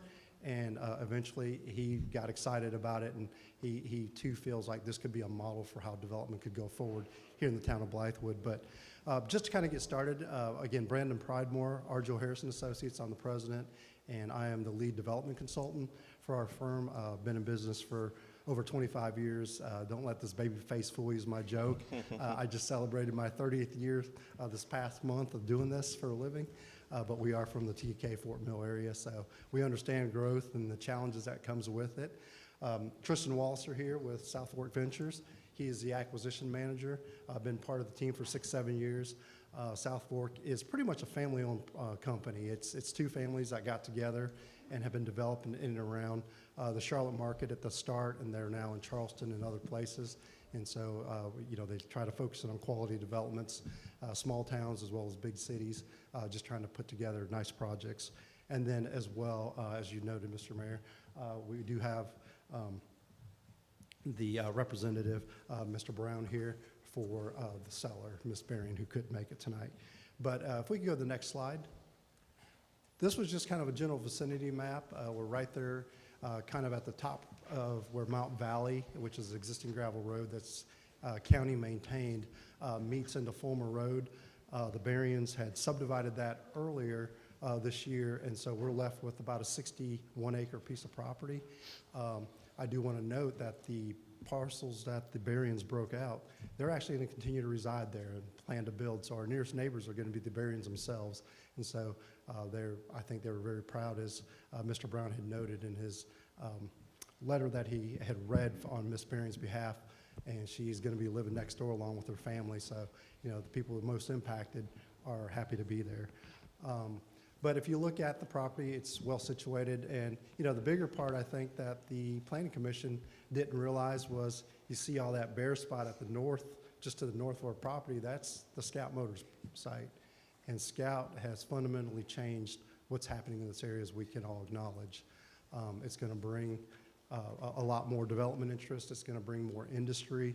So, you know, unfortunately or fortunately, how you look at it, growth is here. Now it's a question of how do we manage it? What is the best use of the land that is available, where road improvements are available, or road networks are available, or water and sewer is available. If we can go next slide. So this is the concept plan that we're presenting to you tonight. I know you're not approving a plan per se. We're asking for a rezoning. We are asking from RU, which is a very agricultural zoning. A couple things related to that. As you guys are very familiar with, I know it's been a hot topic for the past few months, is this area is being changed as we speak by the county. They've now recognized with the things that have happened, the developments that have been approved, and with Scout Motors being there, that this area is no longer going to be an agricultural rural area. They are redesignated to be a moderate density residential development.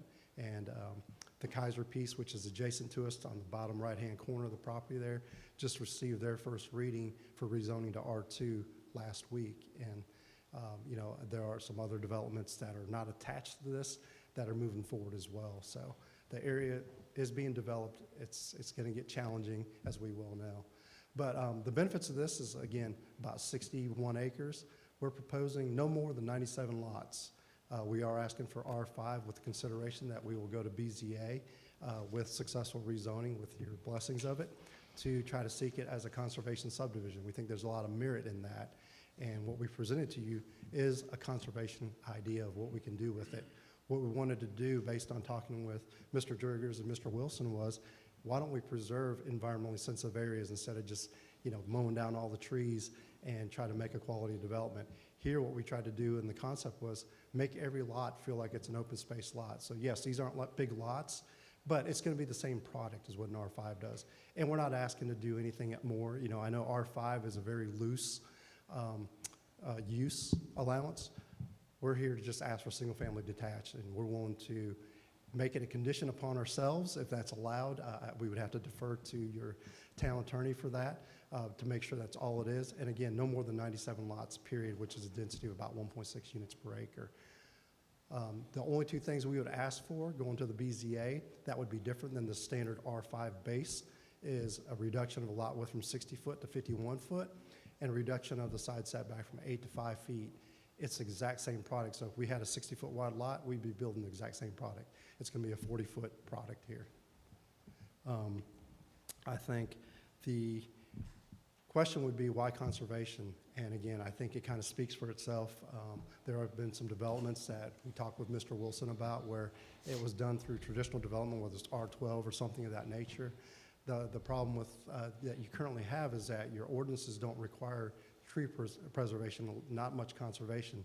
If we did this project as a straight R5 or an R12, we're only required to have 5 to 13% open space. One gentleman who spoke earlier in the public hearing asked, hey, how do we know we're going to get 60%? Well, I can tell you that's 60% open space there, with probably well over 40% going to be tree save as we talk about the project. Could we get more units on there? Absolutely.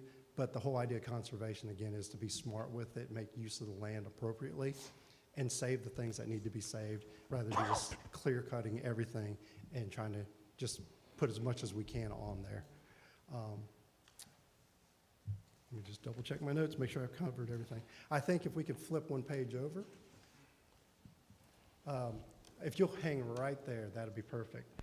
You know, the other thing we want to do is we talked about amenitizing the site, making sure it's usable for the neighbors or for the residents that are going to be here, as well as neighbors. They're welcome to come into it. But we're proposing, you know, pretty lengthy natural surface trails. Again, it's going to be natural surface because we want to make use of the land as it is, select clear as we need to be able to fit that in there.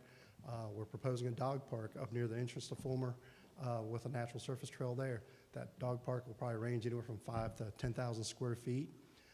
As we look at it, again, select clear. We're not going to clear cut it. It's a beautiful piece of land right there. That's probably the best area of the property right there is where we have that open space. It's the flattest.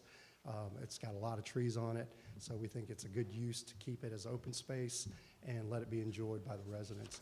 And then as well too, we had kind of a simulation of what a dog park will look like. Again, select clear, not just clear cutting it, you know, a big waste area as most places would like to have it, but let it fit into the natural scenery that's there.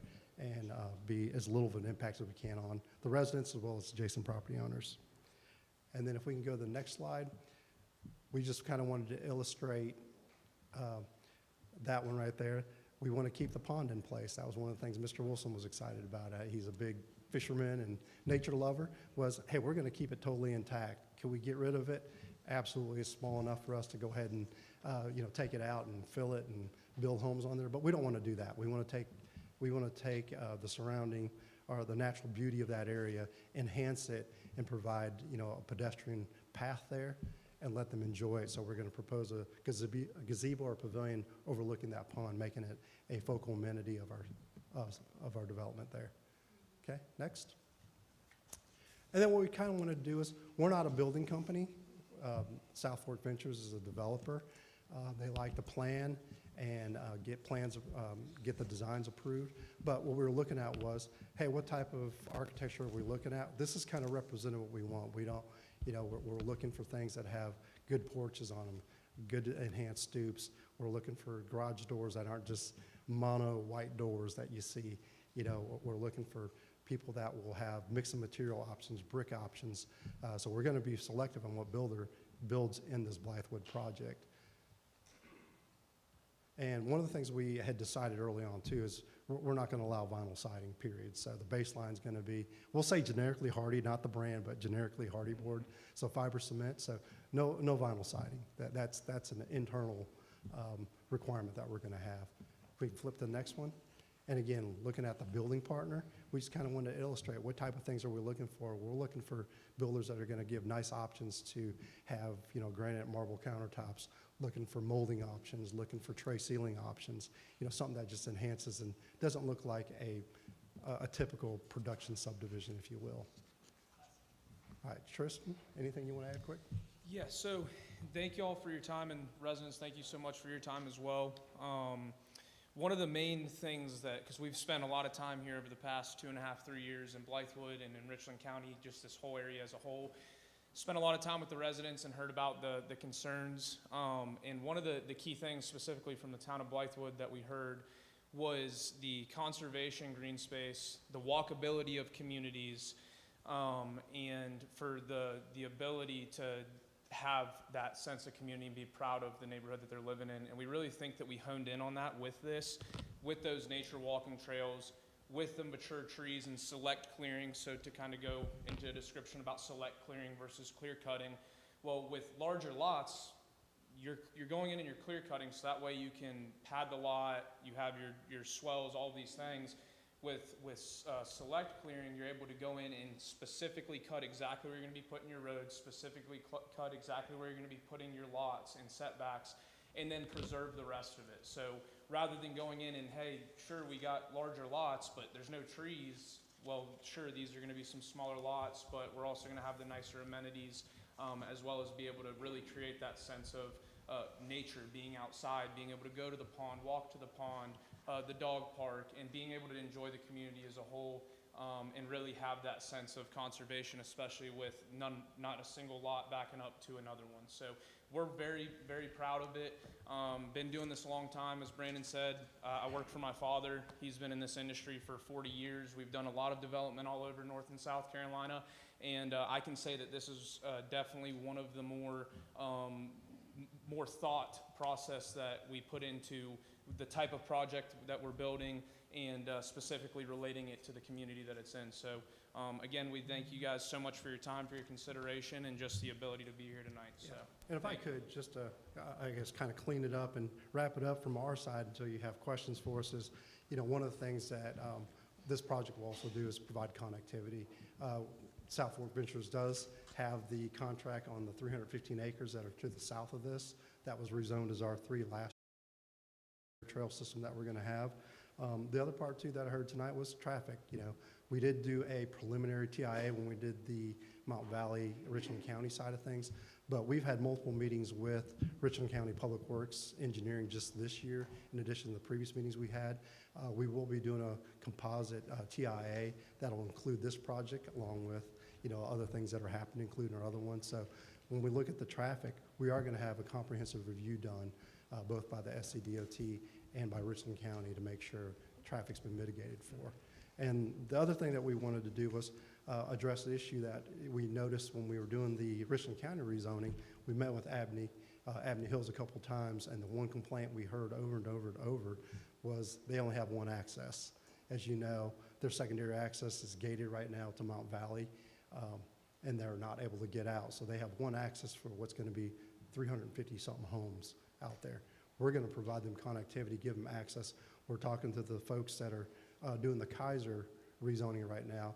We will interconnect with them, coordinating that through the planning office, making sure that we have multiple access points of Fulmer Road. So it's not just what we're proposing here on Berrien, but we're also going to have interconnectivity with the Kaiser track, having more access there, as well as, we've been in continued negotiation discussion about improving Mount Valley Road from our property all the way to Swigert Road. So there'll be some form of connectivity there. It's just a matter, is it paved, unpaved? Those are things we still are going to work out, but we're committed to trying to make it work the best we can.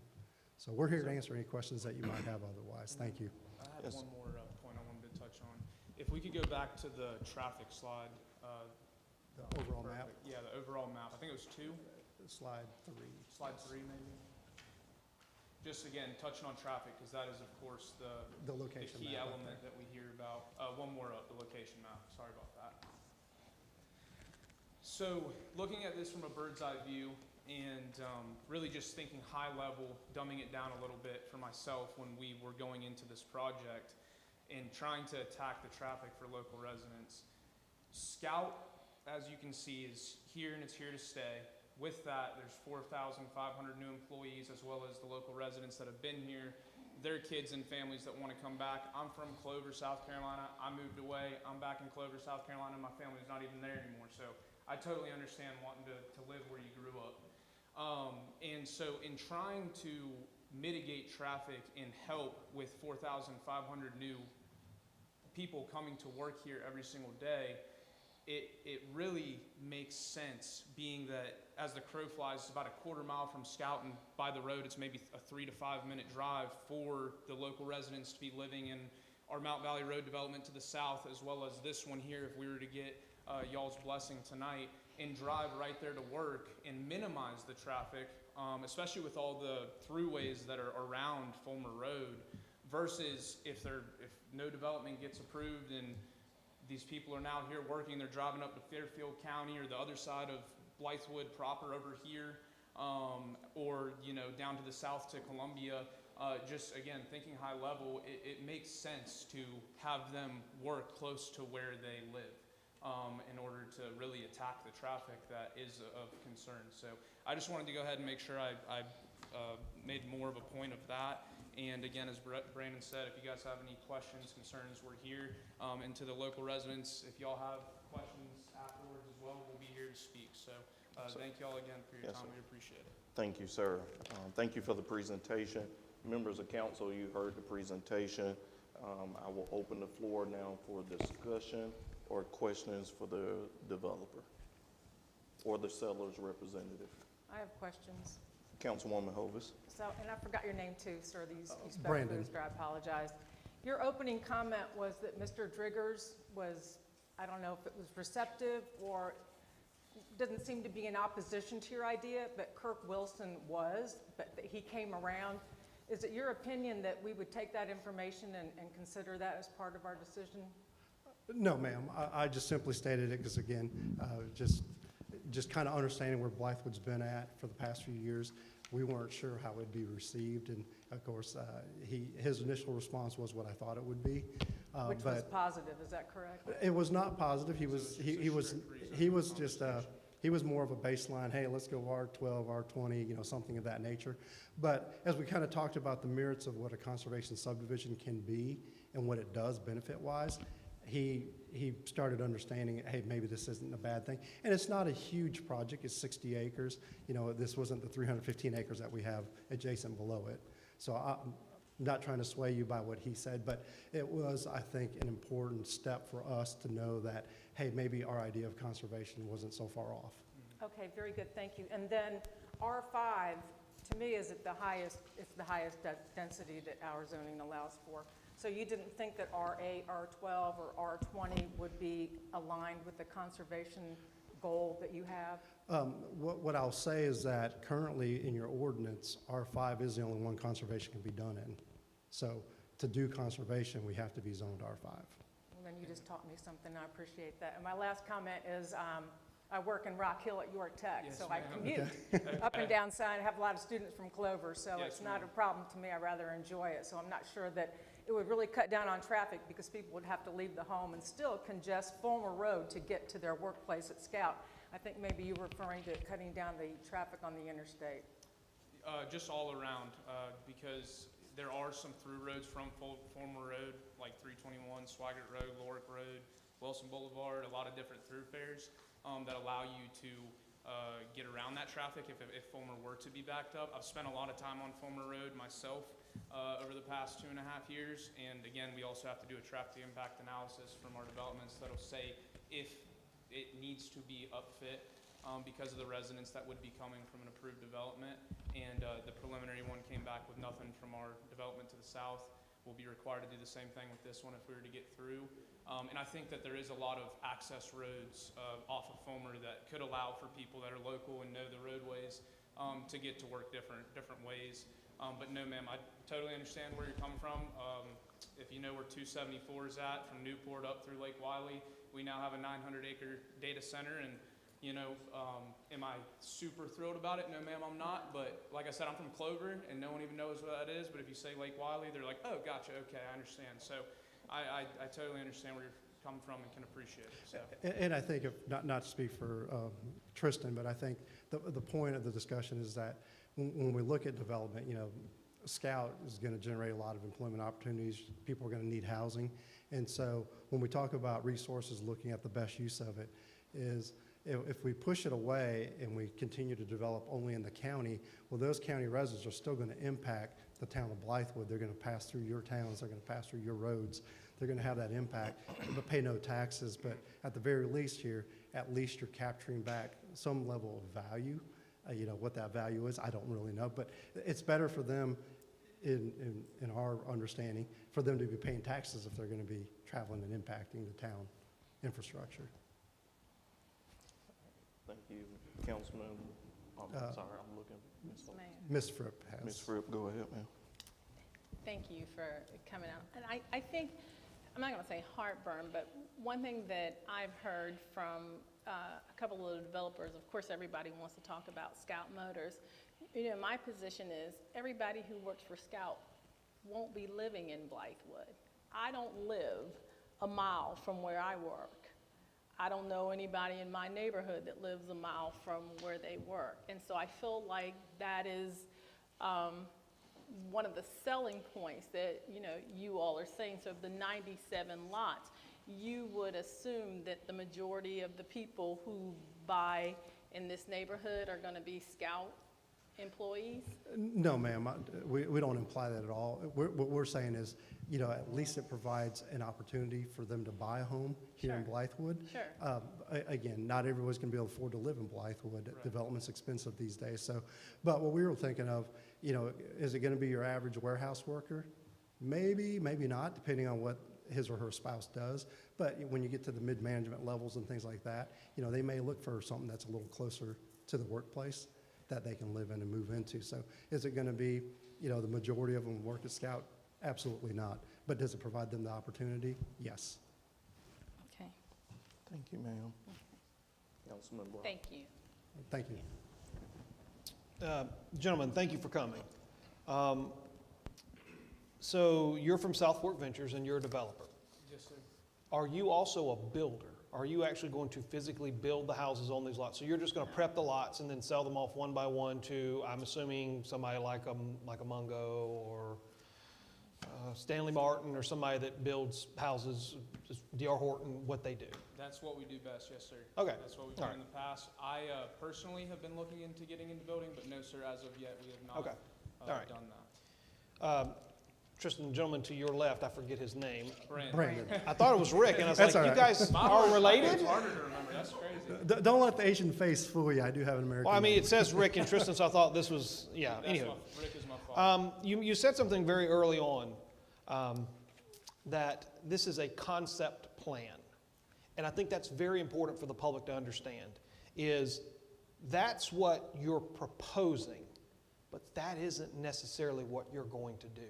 You can tell me all day long that's what you're going to do, but you're not in here asking me to approve that plan, which I don't believe this body can do.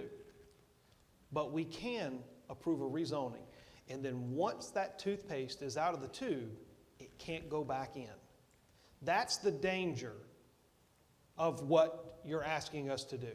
Because I'm going to operate from the position that you have a contingent contract on this land, that it's contingent upon rezoning. You don't have to answer that question. That's where I'm going to operate from. Secondly, I'm going to operate from the position that you possibly could add more homes on that land. You could. Not saying that you will, but I'm also going to operate from a position that there are no covenants or contingents in the sale that requires you to develop that exact plan. Those are some of the concerns that I have, because you put together a nice presentation. You mentioned the Kaiser property, which is directly below. Councilwoman Hovis and I sat in the Richland County zoning meeting last week, and we heard the developer say they were going to take it down from 389, I think, to 255. Does that sound about right? Well, that's what they say, but they got their rezoning. I think it's R2, maybe. I'm not familiar with Richland County zoning. Sounds about right, Riley? So, but that's what that's what they said they're going to do.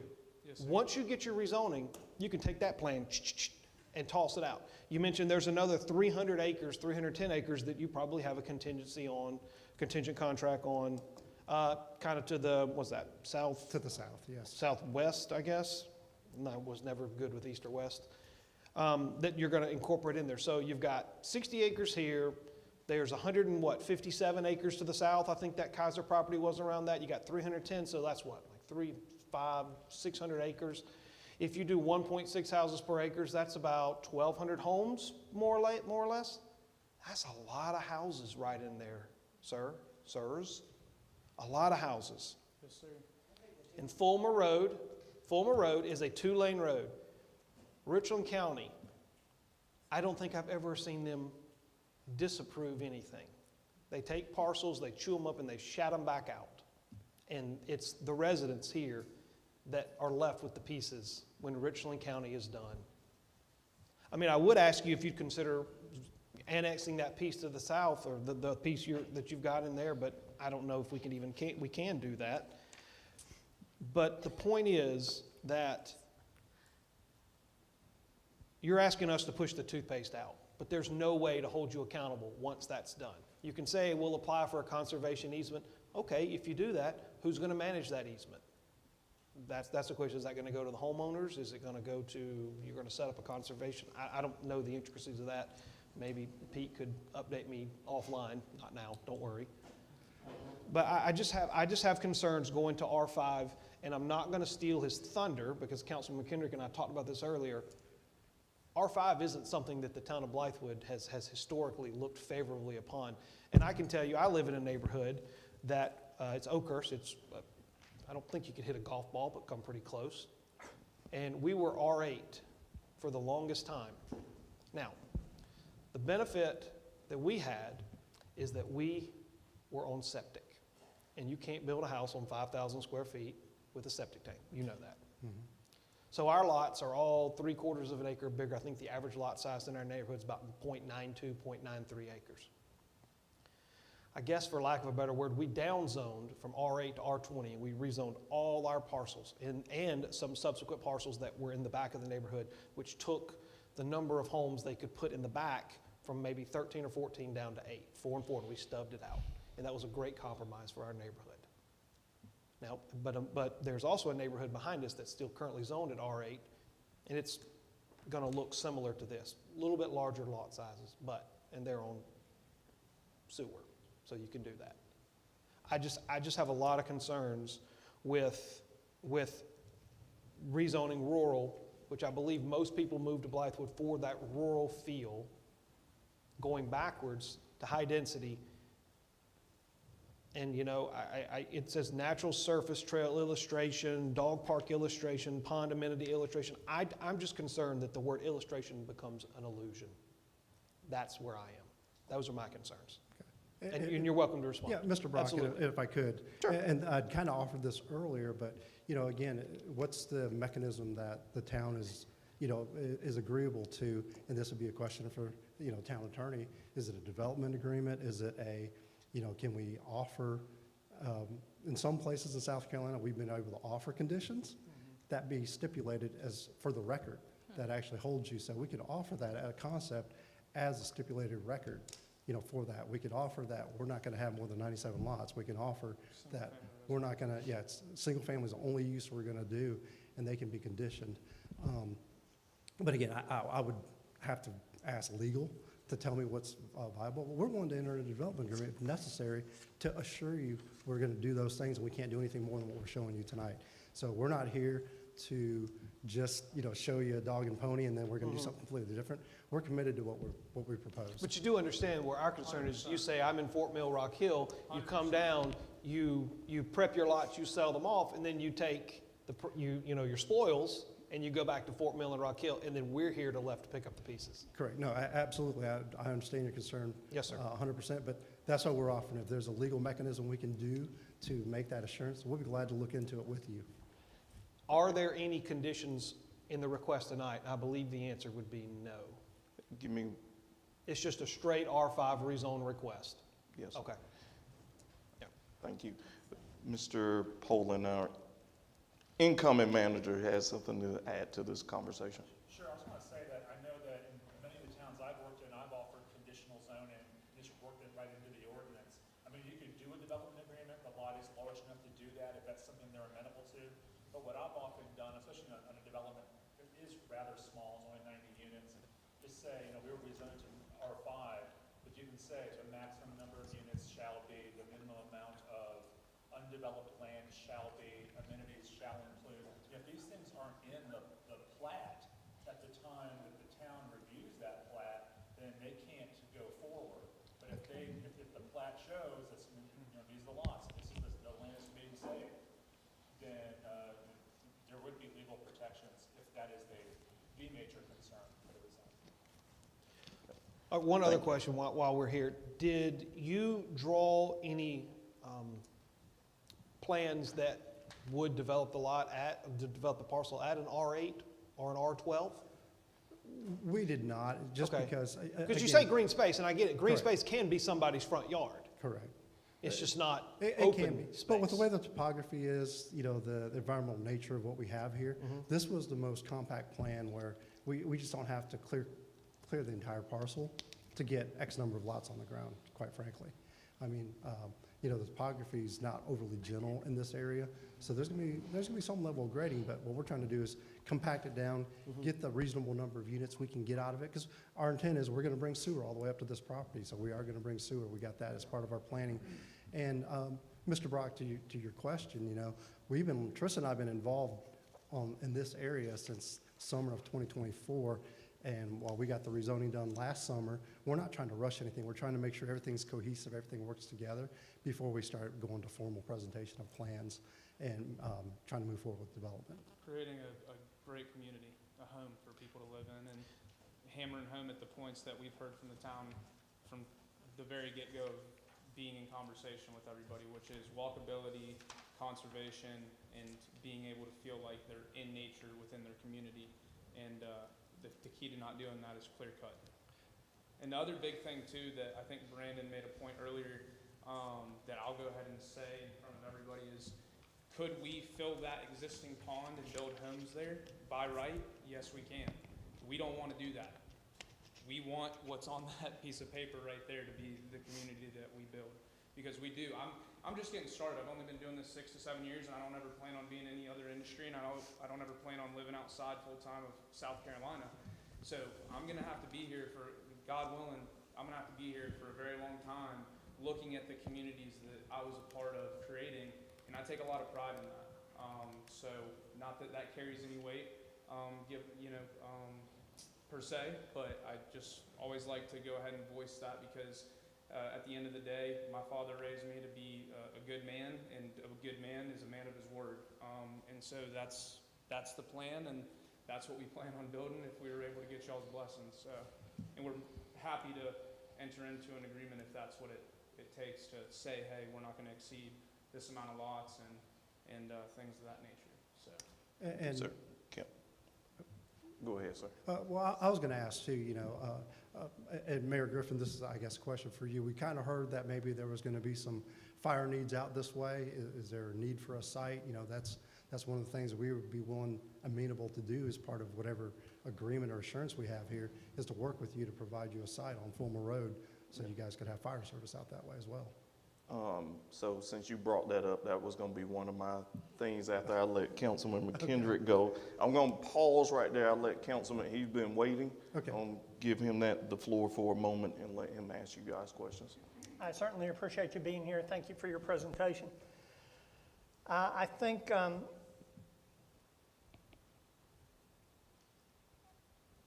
to say that we would need conditions on an R5 would be a starting point. But for the majority of the council sitting up here who have both served on council and the Planning Commission, there are two ordinances on our books that Councilman Brock alluded to that downzoned property or more restrictive. And we did that intentionally because we were paying attention to the comprehensive plan, which Richland County, to be real frank, has a hard time doing. They have a comp plan, but in my opinion, don't pay much attention to it. We try to pay attention to our comp plan here. That was the result of both of these ordinances, which for the record are ordinance 2022.008 and 2017.008. One of those I served on the Planning Commission, the other I served on Town Council. As Councilman Brock pointed out, one of those was the development he lives in, which is Oakhurst. And the other was 30 lots that were undeveloped in Blythewood, and we restricted those. But now we're being asked to step back into an R5 zoning.